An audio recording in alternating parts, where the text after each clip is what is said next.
You're listening to the Esports Business Network Podcast. Today's guest, Peter Perez, Vice President of Business Development at Gamerjibe. He currently advises several groups on esports activations and hotel service-based strategies. As a producer of online and LAN events, Peter helped fill convention centers for 2 years for clients as big as DreamHack. Enjoy the show.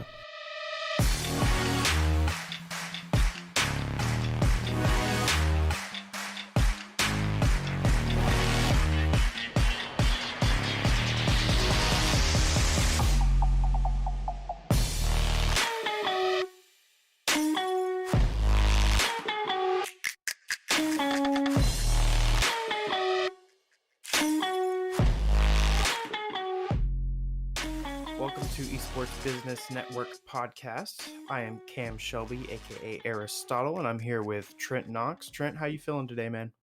I'm doing great. Awesome. And we have Peter Perez today as our guest. He is the VP of Business Development at Gamerjibe. And for those of you that don't know Gamerjibe, it's a pretty innovative tool that we're going to be learning a lot about today. How you doing, Peter? I'm doing well. Thanks for inviting me on, guys. No problem. So, from what I hear, you and Trent are friends, correct? You guys have met in the past. Oh yeah. We're great friends. Dude, Trent is one of those fires in the industry that cannot be put out. So I have to speak his praises a little bit because I think that just seeing Trent in action at some of these conventions, especially at, like DreamHack, we've seen him in the past. I mean, this guy's a one-man machine. He's lugging around like 50 pounds of equipment everywhere he goes. It seems, anyway. At least when I was running into him, this guy's hitting muscle fatigue and carrying all of his equipment and just trying to capture the essence of what it means to be a part of not just nerd culture, but like internet as a lifestyle, right? If you take everything that's exciting and interesting on the internet and you try to put it under one roof, which is what DreamHack was trying to accomplish, and various other gaming conventions, it seemed like, Trent always had his thumb on the pulse and wanted to, find ways to just get as close to the folks that were running the show so he could really fully understand some of the pain points that they were experiencing and then be able to tell that story from a perspective that most people don't get to see. So good job on that, Trent. Way to go. Man, I highly appreciate that. But I do want to go into like our first introductions was through DreamHack Austin. But I also want to talk to you about something that I haven't really talked to you about on record. Way back in the origin stories of the Peter Perez esports career, and you're establishing as a shoutcaster in Dota and some of those early days of the Pete Perez esports career. Because I've seen videos, but they're elusive. They're they're not super public. I want to know about like how you even got there, man. How did you even get into esports? So I was working with Cisco at the time here in Austin, Texas, and working for a tech company. You end up finding you've got a lot of time on your hands, right? The day-to-day grind for them is you're waiting for things to go wrong. And so I realized I wanted to use my time productively, and whenever I'd go home, I'd be deeply involved in the Dota 2 community, not just as a player, but as somebody who's just following the international, following, upcoming patch releases, just kind of really deeply analyzing that for my friends who, played way more than I could. But, I knew right away that there was a missing link in all these amateur players that wanted to get tied into the professional circuit. They didn't really have a path to get there. So what was there left to do? So we had to create some kind of local, activism, for lack of a better word, right? It's just create a channel for local players to compete, kind of showcase their talent. So the first go was, Austin Dota 2, an initiative that essentially pulled in as many players in the local region. But what we realized is that, Dallas, Houston, San Antonio, everybody wanted to play. And as that started to come together, we realized that by season 2 that, we had folks from Canada, folks from Bolivia, we had teams that started showing up from all over, our hemisphere. And, it was really interesting to see how rapidly these initiatives go forward when, you don't have a budget, you've got barely any sponsorship revenue that's coming in, your prizes are looking more like hardware rather than cash, and you just wanting to give the player something. You wanted to give them something to bite into that'll help create a path to pro. Because not everybody is going to make it, and the amateur pro, I think, is just going to get more play. I mean, it feeds the interest of a wider audience to plug them in to a gaming world that they're very hungry to be a part of, because it's so accessible and it provides a unique engagement that other traditional sports just can't do. You can't play in the NBA, or at least go to an NBA game and have a chance at playing on the court or on the baseball field with one of your favorite pro players. But in the esports world, that changes the entire dynamic, because you have the likelihood of running into some of these players just by casually playing the game. And so I was trying to put this together, and spending a lot of my off hours in just managing, producing, setting up the live stream, bringing in sponsors, doing all the marketing, and it was exhausting. It was really hard, and I don't recommend anybody go jump into something like that on your own. And I did have some help here and there, touch and go, but and then it had to come game time.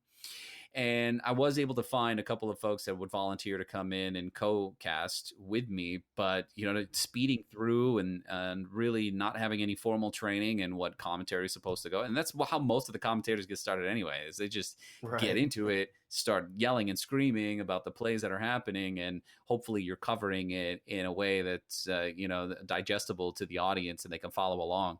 Because you think about the current esports world, if the commentators aren't doing a good job, it's going to kill the production, and nobody's going to be interested in continuing to follow that as a series, and the dialogue and the story and the narration that's created from that. So you really need dynamic people, and people who are able to tell stories, and just really be able to improvise on the fly. And so I felt like I could do that, and channel in some of my favorite elements of what commentary should be, which should be fun and playful and fast and high energy. And that of course opened up a lot of doors for me. DreamHack came into town 2016, and of course I had some good friends that were working there at the time. They knew what I was doing with the Dota community in Texas, and they really it just happened. I was one of the first esports communities that they knew existed within Texas. And so they latched onto me real quick and said, hey, we just need help knocking on doors and getting these gamers out of their chairs and into the convention center. So that's a lot of what built the momentum that was building for me and where that went. Okay. And at what point did you come across Trent? I'm curious to hear this story of how you two clashed or whatever, met. Yeah, I can't remember the first interaction. I do recall Trent reaching out to me because he had a friend of his that was Brian, I think it was doing a podcast. And as we were getting closer to DreamHack, Trent and Brian were working closely together on producing that podcast. So I went on to the show, did a recording, was talking about DreamHack Austin. Trent, with some media access, wanted to, get further into DreamHack so he could, at the historian that he is, just trying to capture what is happening in these events and how can we tell this story.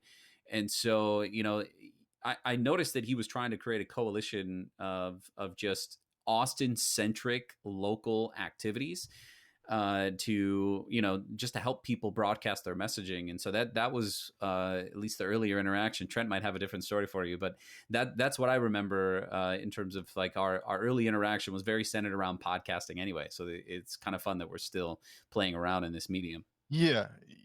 So let's go. I had a question about early origins of Peter that I don't know. Where were you born, and what was the first competitive video game that you ever laid your hands on? Wow. Whoa. So, okay, this is going way back. I'm dating myself, man. So I was born in Southern California in Coronado. My father and his family are all from Mexico. My mother and her family are from the northeastern parts of the U.S. with, of course, European descent. And I lived in Southern California for only, like 3 short years before my parents split. And I find myself living in New York on the outskirts of Syracuse.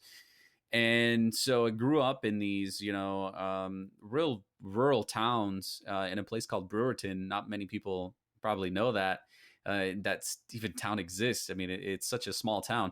But the one day I got a Nintendo sent to my brother and I in the mail from my father. He, sent us a gaming console, and he knew just through talking to us on the phone that, our family had a gaming console, but our family wouldn't let us touch it. They're like, we're not going to let your small, grubby little hands on our brand new Nintendo Entertainment System. And so, we got a little older, got our own console, started playing around with that, and obviously my brother was a big fan of the sports games, and I was more of a fan of the, the fantasy and maybe fighting games and just anything else. Like the traditional sports was just something I would rather play out. Like I would rather be out in the field and physically playing those games, but I just didn't find them as entertaining on a gaming console. I still don't today. Sorry guys, but it doesn't mean that I won't have fun playing it for the sake of just enjoying people's company. I'm very much, that person that, will dive in and do that just for the sake of, having a good time with my peers. But really where the first competitive game that arrived for me was StarCraft 2. I remember, man, one of my first instances of getting on a computer and knowing that Blizzard was like pumping out these titles. Oh no, and even further back, I think it was Warcraft.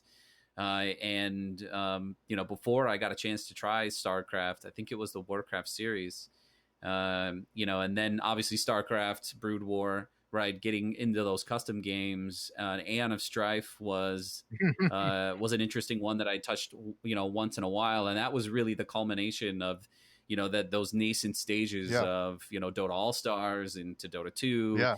And, I would go back and forth from, Dota All-Stars to, playing Warcraft 3 and, sometimes jumping into playing a lot of Halo with my friends. We would get our LANs together and drag our Xboxes and our CRTs and just carry around our heavy-ass television up into an attic, no less. It was kind of a furnished attic space, but man, you were cramming in 8 TVs, 8 consoles in the early stages of Steam. We're linking up and playing, and so I was able to peek into a lot of competitive elements at an early age because gaming was a big part of my spare time. In between school and a job, it was just video games. What I could tell you is most of my relationships, they absolutely hated the fact that I was such a gamer. They're like, Pete, let's go outside and play. And I was very active, mind you. Like I would go camping and go outdoors, and I was a Boy Scout growing up, so I really appreciate nature and getting outside. Yeah. But it's just there's only so much partying you can do with your friends that eventually it just takes a toll on you, and you got to find activities that really resonate with who you are as an individual, what really makes you happy. And I love the storytelling that would happen with the video games, and the competitive element was always something that I knew was not going anywhere. I knew that it was going to have, global influence over not just the market, but over the, the hearts and minds of people who see the benefit of what gaming can do as a force for good and building quality human engagement. So, man, that's kind of a really long answer, but it just kind of cracks open the window. That's not even the whole story, man. We could be here for hours. Yeah. But well, I can answer Cameron's question now about how we actually met. So there was actually a meetup, I believe, for a game development, Austin game developers, and Pete was doing a marketing event inside of that event, and he asked me to come out there as I was talking with Justin, who was working out of Denver, and Melissa, who was working out of Atlanta, and then Pete was the local representative for DreamHack. Yes. And that was the first time we met. We had a couple of beers and enjoyed that game development thing. And to be honest, the podcast you were on was a production that I started. It's called Austin Live and Local. And I was trying to create a media outlet in tandem with something like Austin American Statesman or Austin 360 or something like that. And it was a project that went 3 seasons, and it was great. It was hard to get, and this is something in gaming I've also noticed, to get support from your local network and really fund it and take it to the next level. But I've actually never had a podcast with Pete. And this is my first time that I actually get to ask some of these deeper questions with Pete. We've obviously had off mic conversations, but I've never been in the position to ask Pete questions and have the audience get to know Pete and myself know Pete a bit better. So we met there, and then after that, we went to a local studio called Launchpad ATX, and Brian actually conducted that interview, and he did a great job. He also hosts a show called Common Chaos, and so that's a little bit about the podcasting and the little history there. But Pete, so we're getting into the DreamHack. We're talking a little bit of my experience, at least from the Austin ecosystem, was South by, DreamHack, PAX South, and esports in Austin. But you've been working in the North American market for esports for quite some time, and you kind of have a perspective at all different levels of esports, from novice, like a tier 3 organization, to a tier 1 organization. To you, what do you think is the meat and potatoes of esports?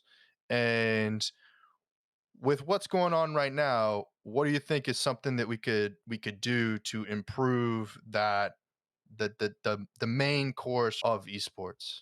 Yeah, so esports has a big infrastructure problem because the equipment and setting up a production itself requires a lot of staffing, a lot of manpower, training, budget, and just a lot of people can do it with just their home system. But you're always going to have those folks out there in the community that just kind of dismiss when the quality isn't matching what you're seeing on these major productions. And that's hard for a lot of folks that are trying to get that local footprint started, but then branch out, because esports is very much a global initiative. And the meat and potatoes of it really is the infrastructure, and the price tag that comes with trying to establish something. We don't have an offering that's like esports in a box where we can distribute it out to people and have people sign up and know what the rules are, and it comes with prizes, and that doesn't exist, and it won't, sadly, for the foreseeable future. However, with the way that the world is right now and the dynamic shift, that everybody's got to pivot. Yeah. Literally everybody has to pivot. DreamHack has canceled events for the remainder of the year. TwitchCon's been canceled. PAX has been canceled. You name it, it's been postponed. So what that means ultimately is that the playing field has been leveled. We can't even activate those big main,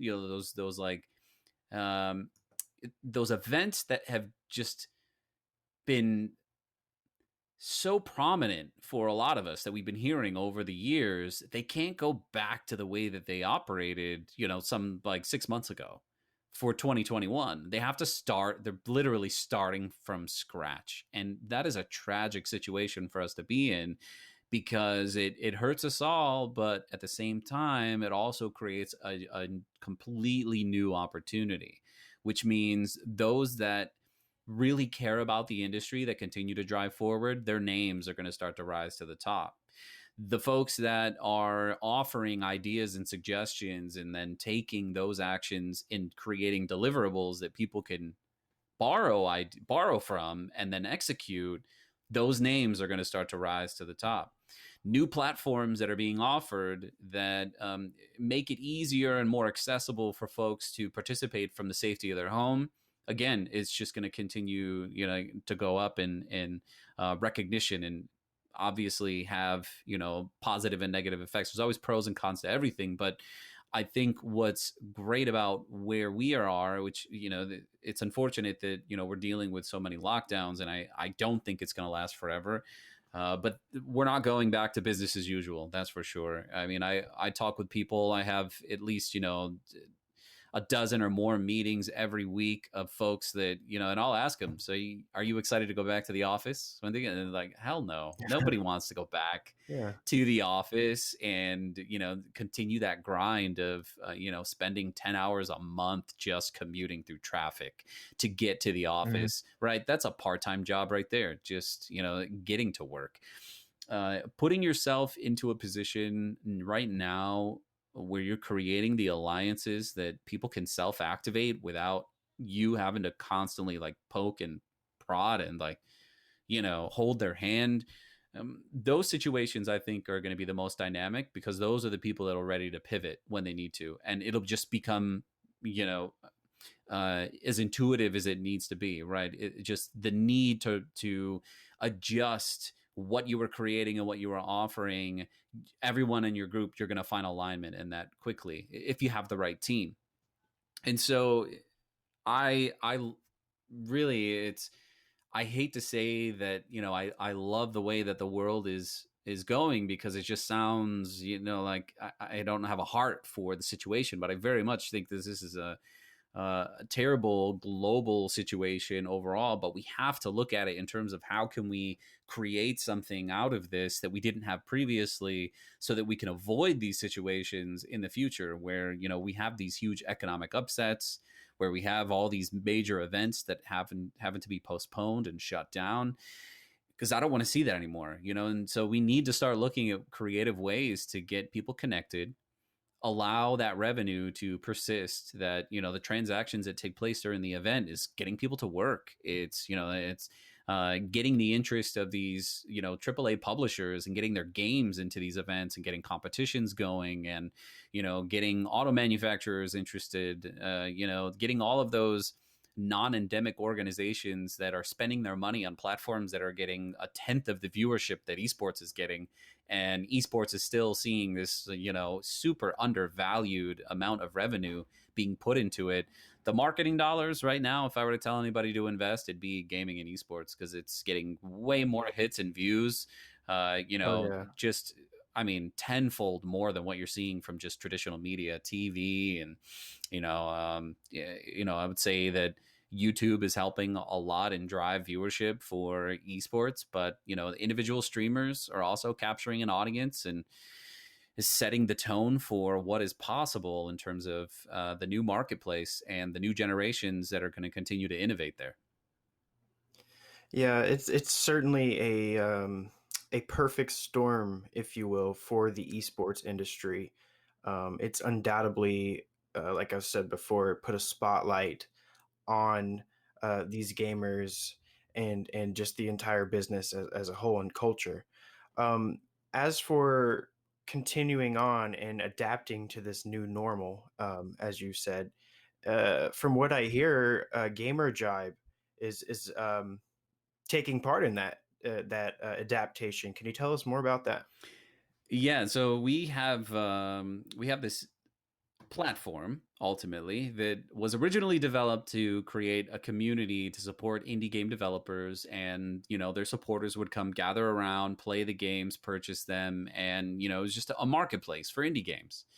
And then there was a pivot, and this is before my time. I didn't come on board until late last year as an advisor with Gamerjibe. And so, just as I come on board, the team collectively realizes that they're creating this virtual browser-based 3D interactive platform that can do far more than just create these individual niche marketplace. They realize that they can tap various market verticals and really reach anybody. Right. And then the pandemic came. All right. Our initial offering is creating kind of a remote experience for land-based events. Was really what we were trying to build. Then the pandemic comes, and all of a sudden, literally our phone and emails blowing up with just all this inquiry and like, hey, we hear you guys are making the new, convention center, basically. So it's being in um, being on the positive end of a pandemic is a very unusual feeling, because you want to share in, the collective sadness and the healing that's supposed to take place, but sometimes you don't have time to wait for everybody or for somebody else to fix the problems. You got to just run forward and offer a solution. And so we realized that, with all the interest in, wanting to use our platform for various events, we initially decided to, like, let's do our own self-branded event. Let's position it as a career fest, a career opportunity to match up job seekers with, employers. That was just overwhelmingly positive. We hit so many positive KPIs in terms of just like player or attendee numbers and participation rates, and just keeping people in an environment in a virtual space for a 5-day long 8-hour plus event was quite remarkable for a first go. And now, we're glad to say that, we've got various companies from all different industries, from the healthcare industry to, the casino industry to blockchain to obviously esports and, private lifestyle events. We've got comedians that are looking to use the platform for their communities. We've got, charities looking to come in and help raise funds. And so it's really on us to do the education, because a lot of folks still don't understand how these technologies can empower them, not just for monetization purposes, but what is my favorite part, and the money's great, but I think the next best thing is the quality human engagement that has been missing in these two-dimensional platforms like Zoom and, Hopin and, some of these other ones that are out there. Gamerjibe's in a position where we're offering something that's completely unique and agnostic to all of them, because our environment really literally allows the user to gain control of their experience through, their own unique avatar. And, it's all browser based. There's no downloads required to get into it. And, that's really sets us apart, because that means that we're able to share access to other users, and they literally, aside from just logging in and registering, are dropping into these environments and not having to wait to do so. And then once they're in, you get to engage with sponsors and go to a booth and talk to, their staff and, watch videos, watch live streams of esports competitions happening, and really see how, how the convention space, if you've never been to a convention or a trade show, this is really going to ruin it for you, because, coming to the events that we're doing, it's going to start changing the way people are going to look at these, like land-based events when they come back online. They're going to expect something that's more tech friendly, more futuristic.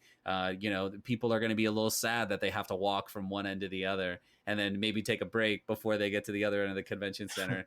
And so I'm kidding mostly, but it's great to be in an environment like this where you can, during a networking event, literally see somebody's business card before you even have a conversation with them. You don't have to go through all that small talk and, just, all the, I guess the culture, what culture, expects of us to go through that nuance of, greeting somebody and, hey, how are you? Whatever. Hey, you got your card, y'all? Let me check it out. And you're right, that could be 30 minutes of just one interaction.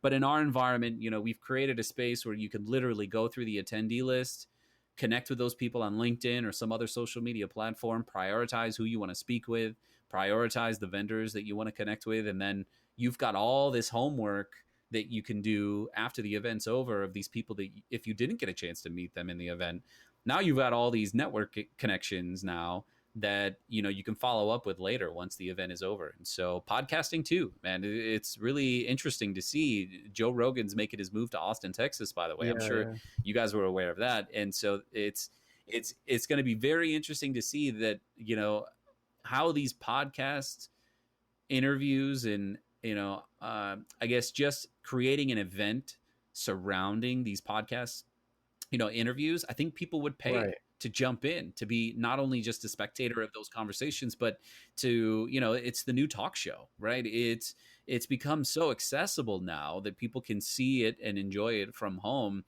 that I wouldn't be surprised if we see, some kind of podcast studio come out of the, these 3D virtual spaces that allow people to come in and spectate and talk and engage and network, pre and post event. So we are very much at the cusp of defining what a virtual event looks like, because all the other companies that we see out there, our competitors, are just, we're hearing horror stories about their execution. And it's I want everyone to succeed when they jump into these markets, but those are the growing pains. Inevitably, you have to fail in order to discover how you can do it better. So it's not that I wish we were the only ones in the market. I know that's not a realistic point of view. I honestly believe that if a few of us do this right, it's going to make the market more accessible for everybody, right? So the rising tides, all ships are able to benefit from it, right? So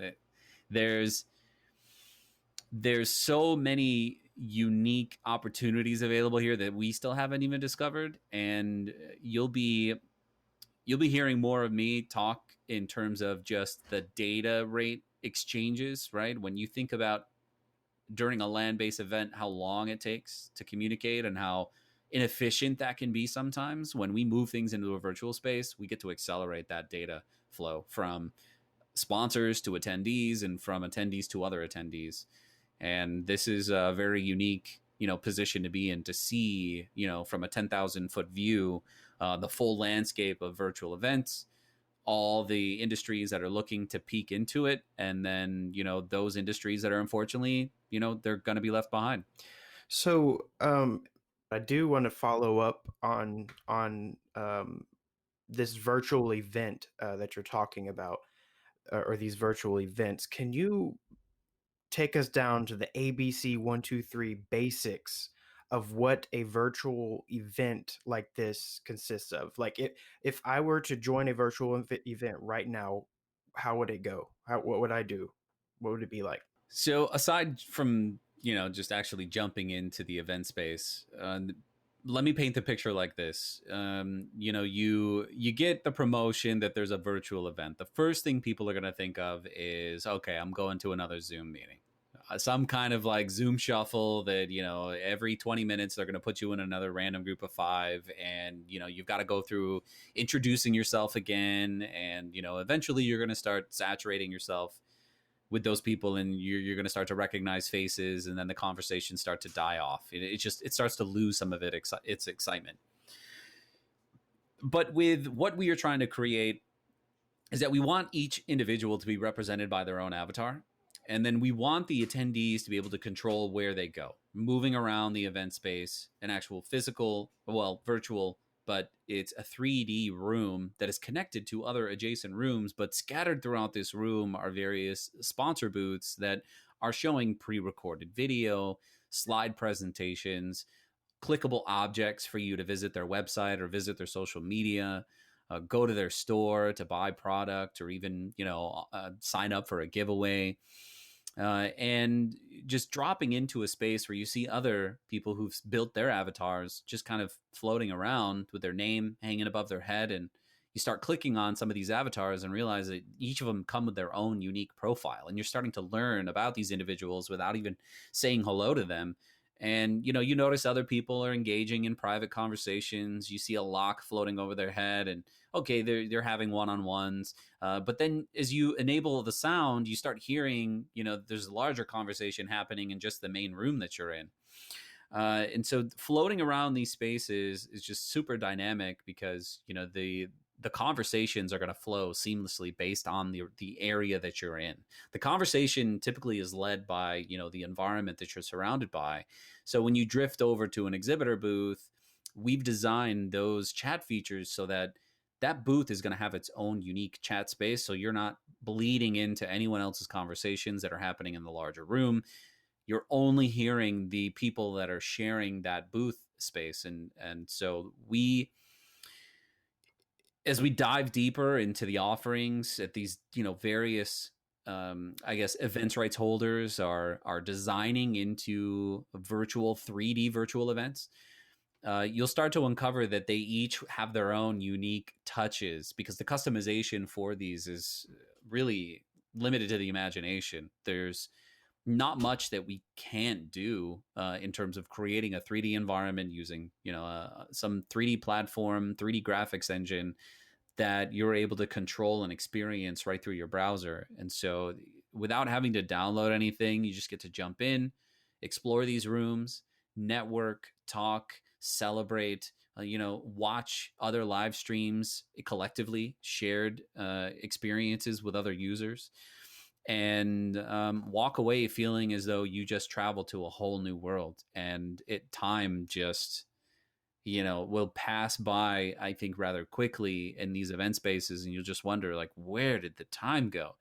And I personally don't recommend anybody sit in their chair longer than an hour at a time. Get up, move your body. It's important. It's not good for your health.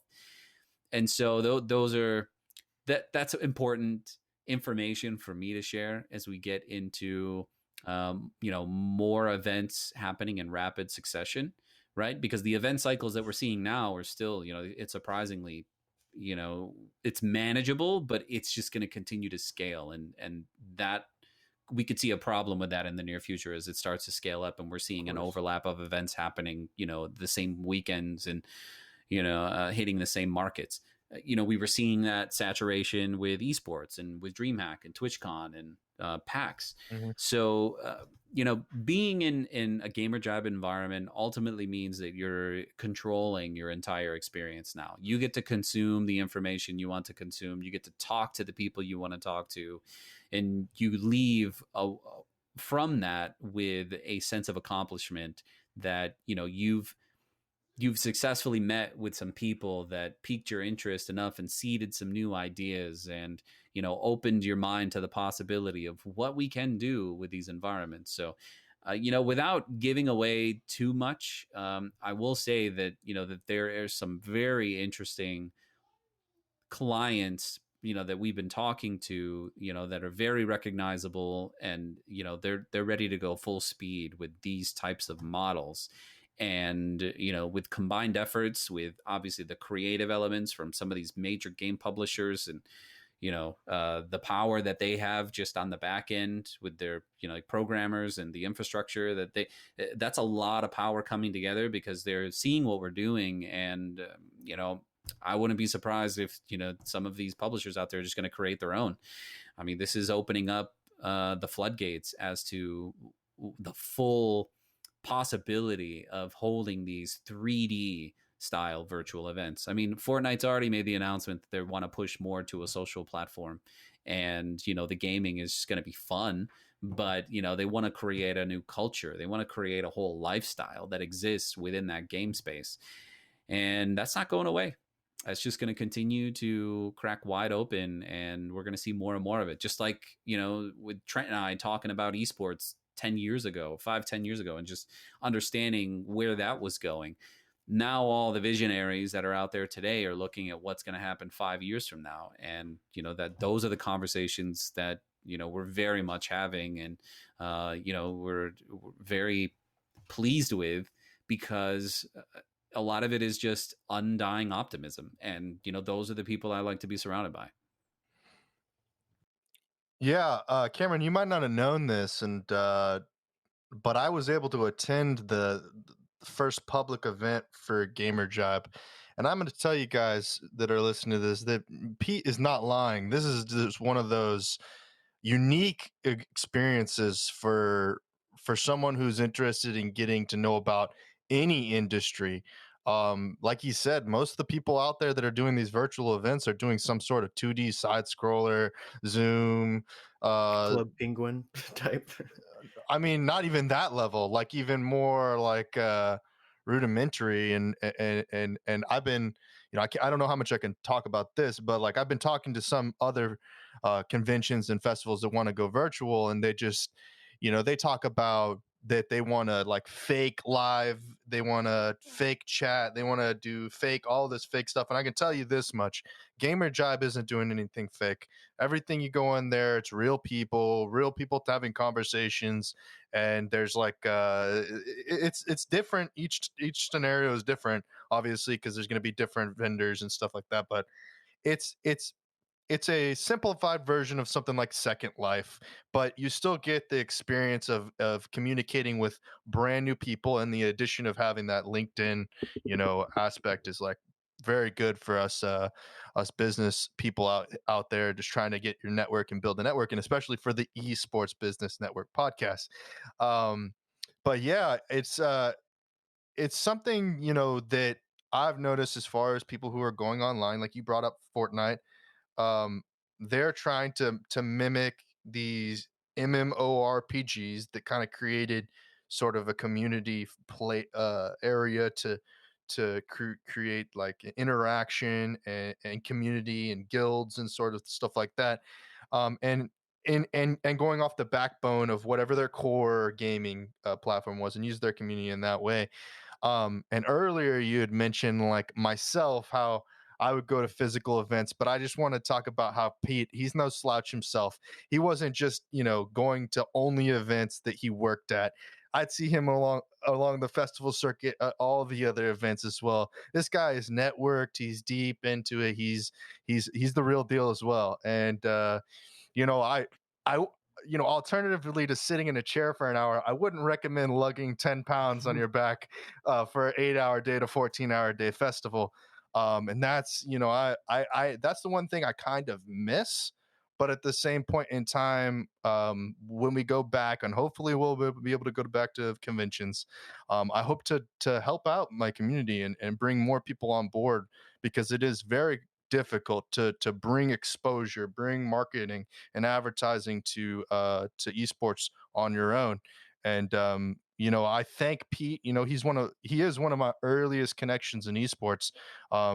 Because my first experience with esports was South by Southwest, and then from there, I can't remember who told me about DreamHack, but someone had told me about DreamHack, and then I reached out and met with Pete, and he became a great friend of mine, and in the festival circuit, and we hung out at Wizard World, we hang out South by, we'd hang out at DreamHack Dallas, we would hang out at all the conventions along the route. But I do have a question for you. So what does it look like for virtual events when physical events come back? Is there a unison, and is there an ability to, is there going to be some integrations, and what's your team thinking about?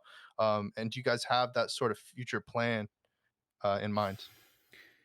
Yeah, so we inevitably have to think about those pathways as they, start to open up, and, events, land-based events start going back into normal operation, and destinations want people to travel more, and tourism, goes back fully online. I think the time right now is ripe to do the education as to how important it is to have a remote experience for any live event that you're doing. Mm-hmm. I would say more than, and this is just kind of a guess, I don't know the actual numbers, but I would say more than 75% of the events that are happening out there do not even consist of a live stream component, Mm-hmm. which is a huge miss for an audience that can enjoy what it is that you're creating from an entertainment standpoint. Mm-hmm.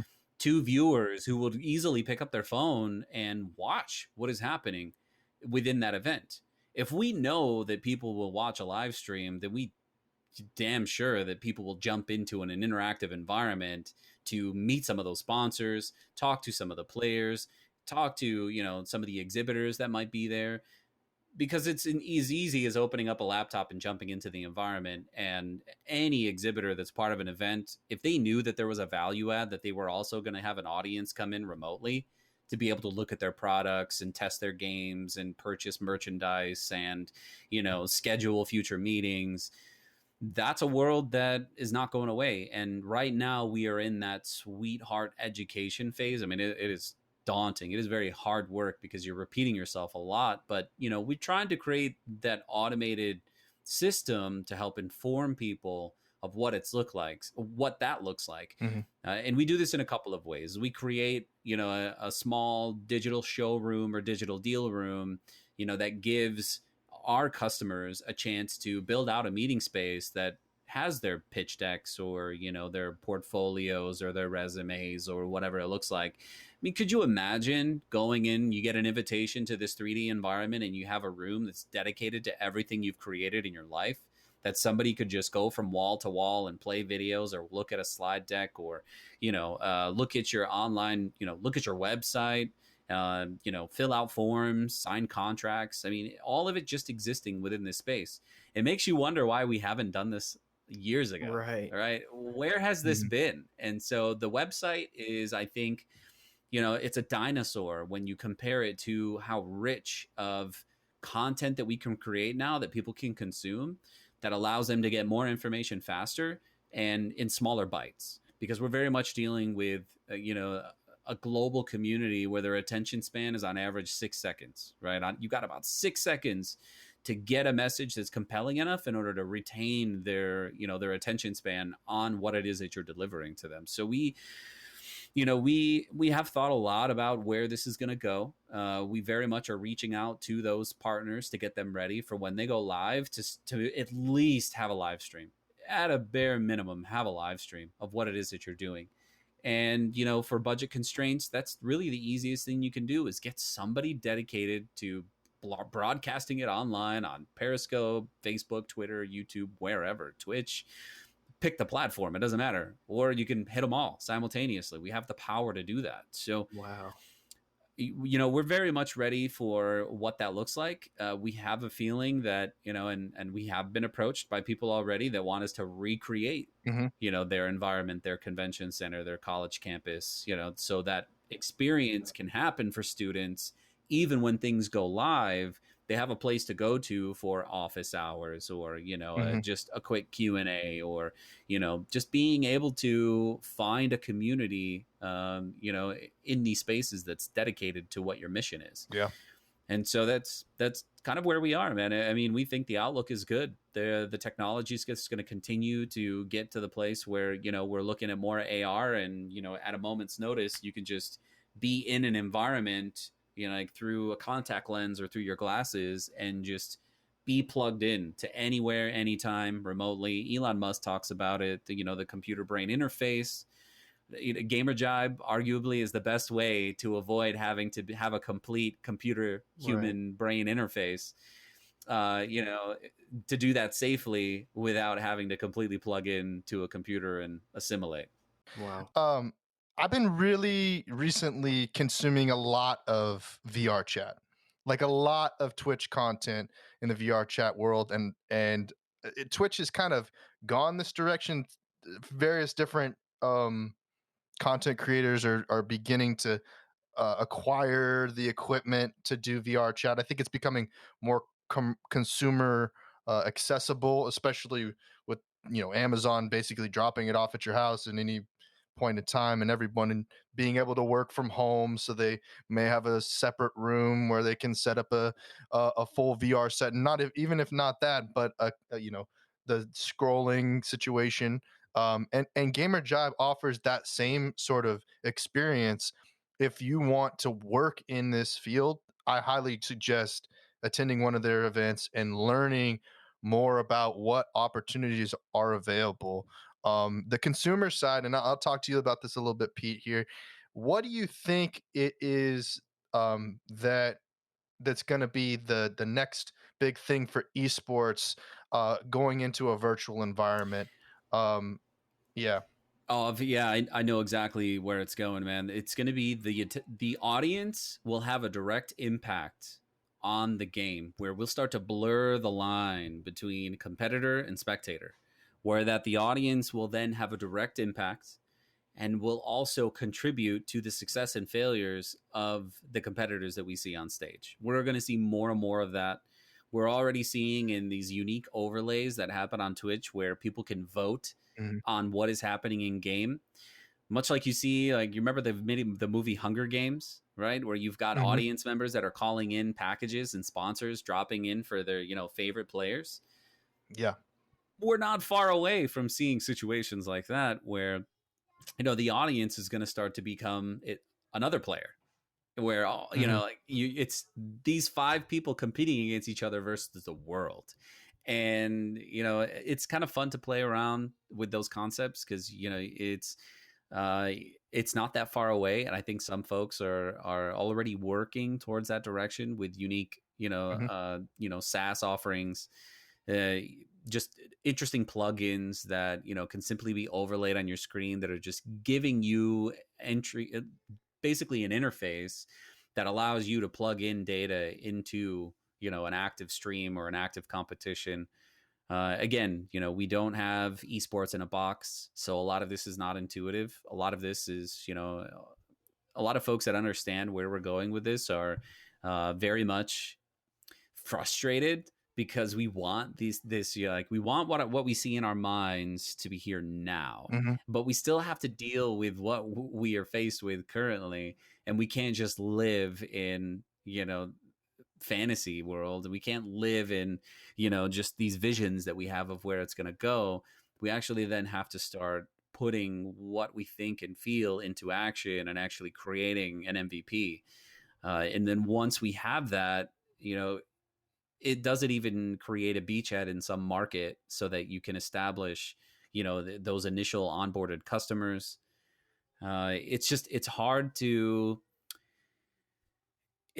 paint the full picture because there's certain elements that I'm very excited about and there's others I'm less excited about. But, you know, I do think that what I firmly believe that will win out over everything else is that whatever is going to create a utility for public good and the public benefit in terms of gamification, play, learning, jobs, right? Those are the ones that are going to win ultimately, man. I mean, we're seeing it. There's a lot of white hats out there that, you know, want to just make the world a better place, whether that's through gaming, entertainment, education, film, right? There's a lot of them out there. And even though their voices, they kind of get snuffed out sometimes by, you know, the people who see them as a threat. But ultimately, you know, the world's charted on a course to be, you know, hitting Mars pretty soon, man, where we have our first commercial flight. I mean, I know you're Tom Cruise is going to be hitting the space station.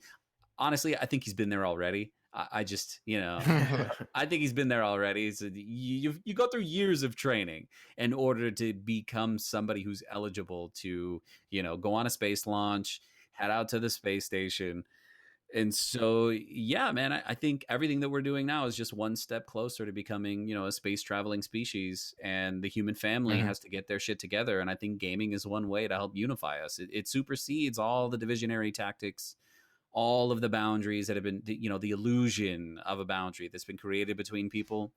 I think gamification is a great unifier, much like, you know, music and film can be, you know, so long as the messaging is, you know, positive, uplifting, and painting a picture that shows the promise of what we can do if we, you know, put the right minds together.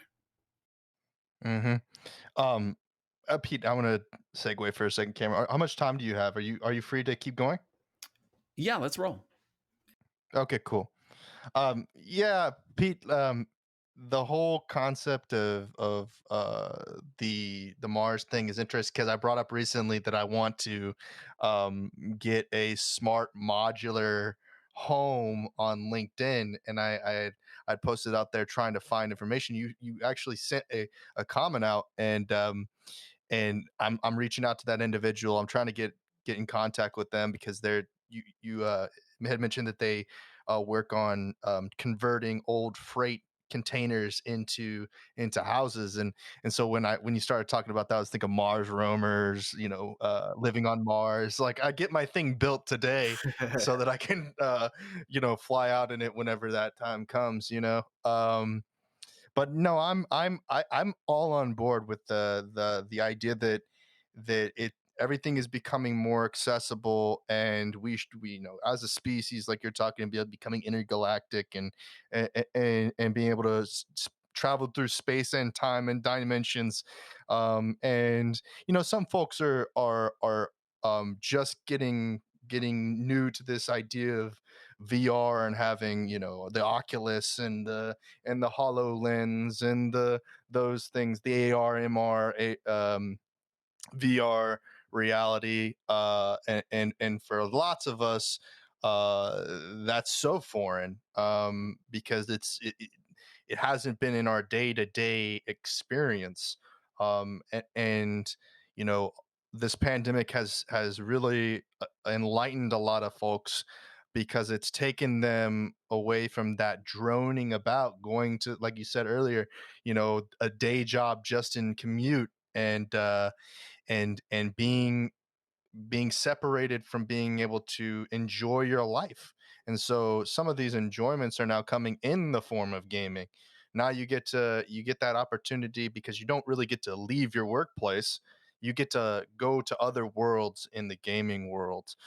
So you mentioned earlier a little bit about health, but what do you think about when it comes to the mental health and um, awareness within esports? Do you think it's growing? Is it getting better?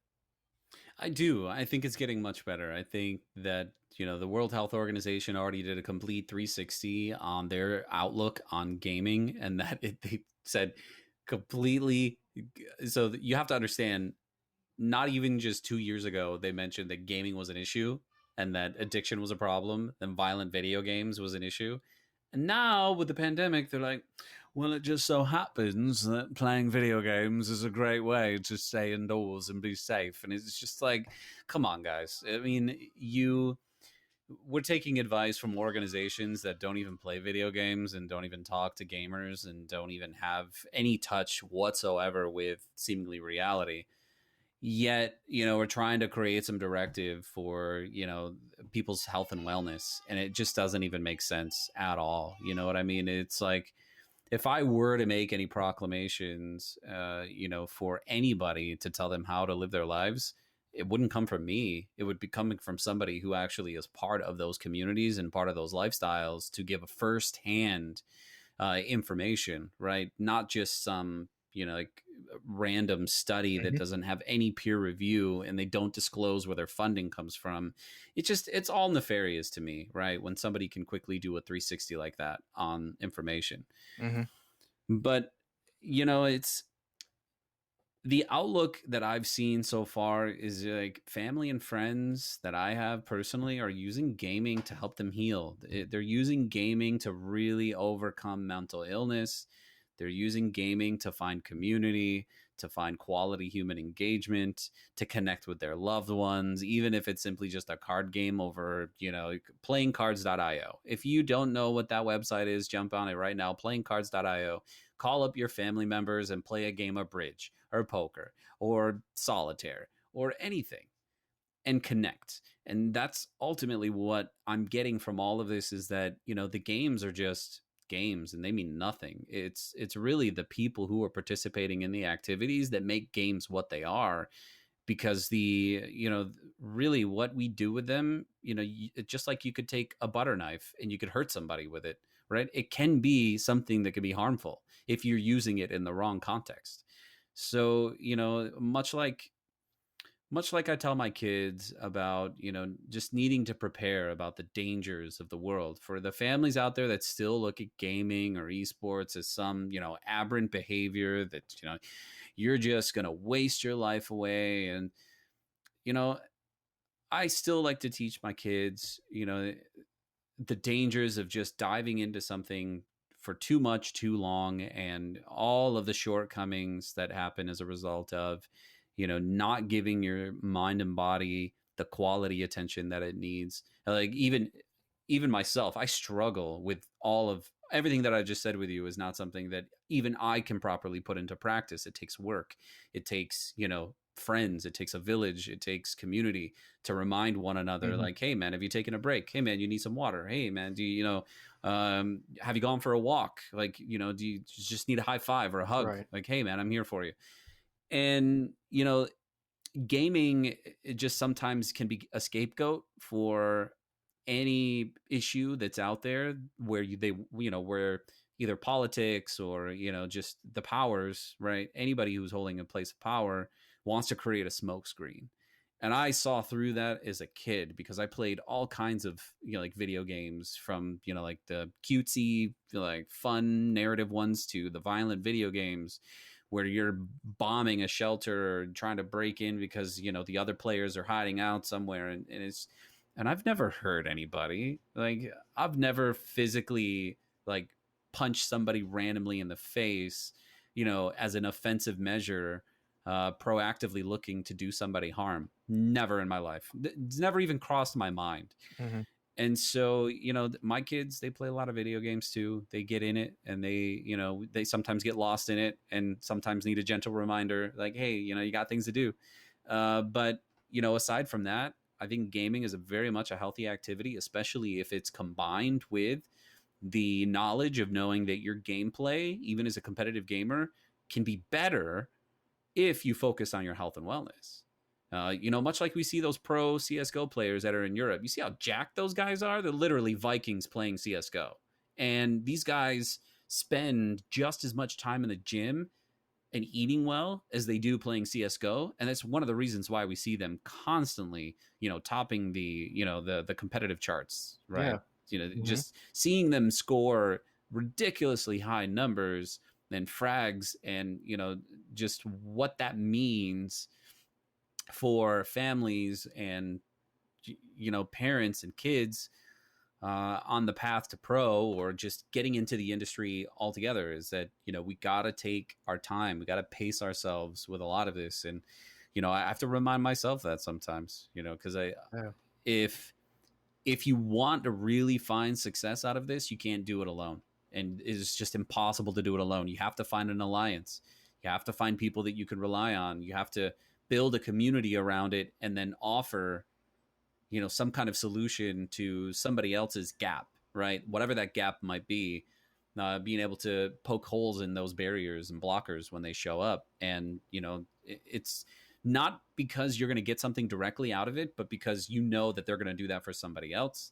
And then we're going to start looking at how our economy ultimately changes from that. And then we go from a self-serving socioeconomic system into a pay it forward and gifting type of socioeconomic system where, you know, we then proactively are taking care of people, not because it benefits, you know, not because it's just going to benefit them, but it will come back around and benefit me as well.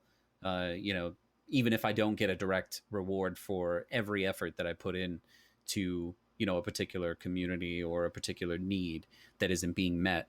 So yeah, it's I'm seeing a big lax on people's viewpoints and their, you know, either some negative comments that people have on gaming. I mean, fortunately for me, I don't see much of it anymore. It definitely is going away. I see people more arguing about Donald Trump than I see them arguing about video games, which is, you know, equally sad. It's like, hey, you know, you've got your home and your family that need our attention and our care and our heart more than anything else. And, you know, I'm not a perfect dad. You know, I make tons of mistakes, but at least I hope that I'm growing from them as best that I can. And my wife's just in earshot of me, so she's probably thinking I'm just kind of like really digging into this one. Like, I can smooth this one out, Pete. Yeah, so I would love to see a world that we then no longer we put up our body armor to all the distractions that are being thrown at us, because there's a lot of them. But video games definitely are not it. Video games is community. It is thriving in a way that, you know, the world has yet to fully measure its full value and its worth. You know, we see doctors that are out there using it to treat mental illness. We see doctors using VR to help people with body dysmorphia and help them, you know, from loss of limb, and help give them their limbs back in VR. And that's helping them with pain management. I mean, come on. It's like, if you're not aware of the true benefits of what gaming is doing in the community, it's just because you're not looking for it, or you don't, it's just not part of your day to day. And so I think, you know, those that are trying to raise a red flag about video games in today's world are just intentionally trying to create division for the sake of creating division, and not because they actually have a competent message that they're trying to deliver. It's kind of hard to judge someone by the color of their skin if you're both taking out hordes of demons and and stuff in the virtual world. That's you know right. what I mean? We've got the mission to complete, my friend. And it's such a beautiful thing. And the way that you just spoke about it, I couldn't have said it better myself, man. It's truly inspiring to think about how this curse of COVID-19 coming along has brought forth this ray of sunshine in our direction of accepting and embracing this virtual technology that we have to come together. It's truly beautiful, man, and I've loved hearing all about this Gamerjibe and what you guys are doing over there. Before we close out, though, I do have one more question for you. If you were to meet someone brand new into the esports world today, and you had one piece of advice to give them, what would it be? Wow, great question. If I were to meet somebody new to the industry and they had just one piece of advice, I think that advice would be, it's like, fail as much as you can. Fail and fail and fail and fail and fail, and don't let that become part of your anchor, right? Don't let it shackle you, but take each failure and put it on you as a new piece of armor, because what it's going to do is allow you to really open up the place that you need to be. So if you're not sure what you want to do, if you're not sure what your entry point is, I mean, I've experienced it. I've spent years failing at different types of approaches and directions and fine tuning and self-teaching, and, just keep going. Don't let, your first failure, because it's inevitable. You're just going to continue to run into those moments where there's a roadblock or, a small bump in the road, but it's not going to last forever. It's not, I promise. You're right. Just focus on how you can pivot from that failure to go in the direction that is ultimately going to accept you with open arms and embrace you. And I think that's some of the advice that I wish I had gotten as I've gotten into it, because I've hit these roadblocks and then I stop and then go into this like deep, right, contemplation and getting stuck in analysis paralysis and where did I go wrong and what did I do and how could I do it better? And it's just skip over it, right? Fail forward and fail fast, and don't spend any time at all focusing on right where you went wrong. Just continue to drive. And I think that's what I would share. Yeah, absolutely inspirational. Thanks, man. Peter Perez, do you have any kind of plugs? Oh, I don't. Oh, man, I'm all over the place.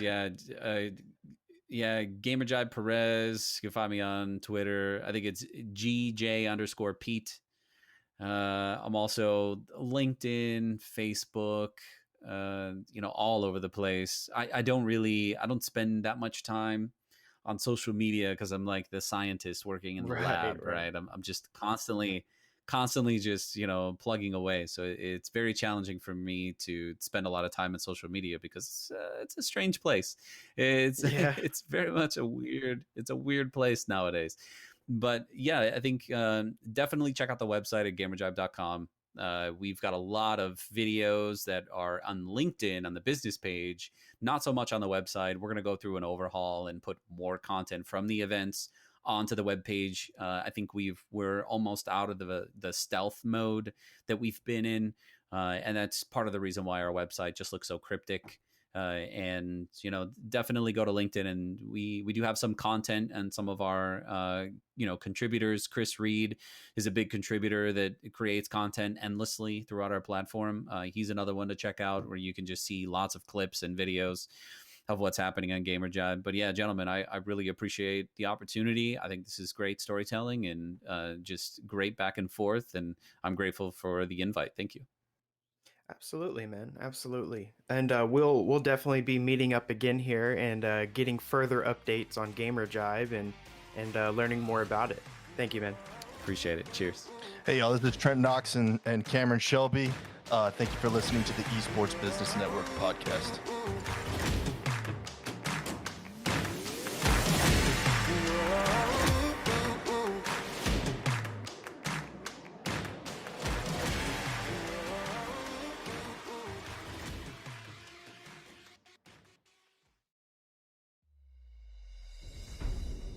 Esports Business Network. Experts in building your careers in esports. On the cutting edge of industry culture and technology. Built on a community of professionals. EBN, a leg up on the competition.